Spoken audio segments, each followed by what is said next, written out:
Now, Mr. Konde, this is admirable, what you have just stated here, but Nigerians don't seem to see the impact or the import of what you're saying. So, can you help our case? Can we put numbers to this?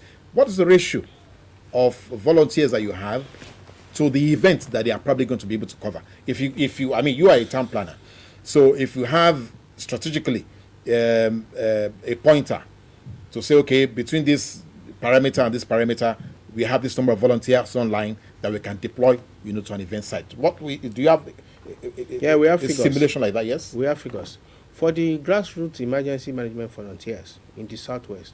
We have trained about 10,000 of them in about 8 local government areas in Lagos.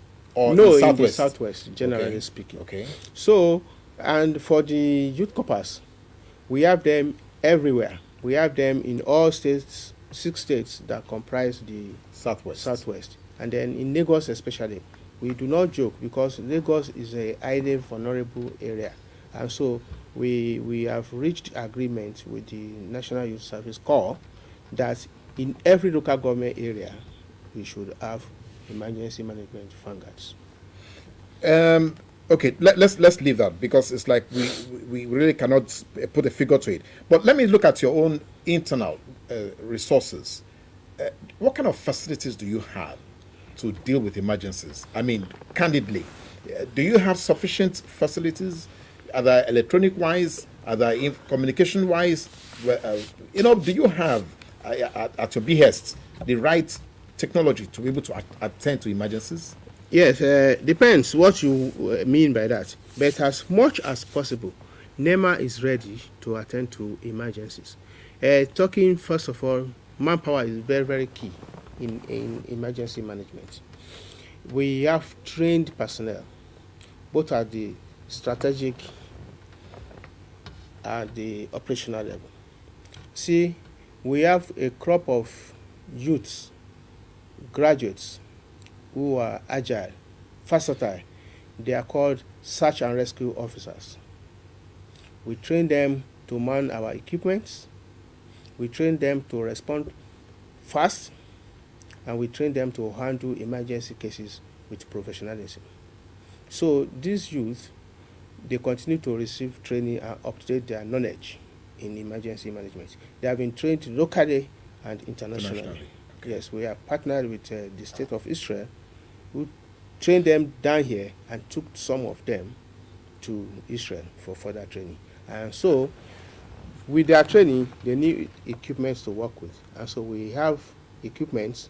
For instance, if there is a building collapse, we have an equipment, not just one, we have a series of it. That equipment is capable of seeing under the rubbles, detecting voice and the sight of the person that is in danger.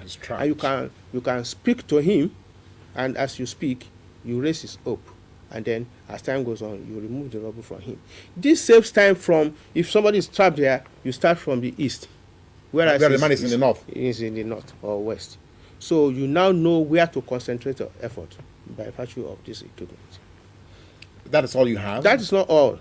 We have just acquired earth-moving equipment, because in the time past, when such a thing occurs, you fall back to the people you have MOU like with, Ministry of Works. Like Ministry of Works, like Julius Berger, like other equipment leasing companies, you fall back to. But now, NEMA has acquired state-of-the-art excavator to assist in doing your work, especially when it comes to removing rubble from collapsed building and getting access to certain places where you want to perform your duty.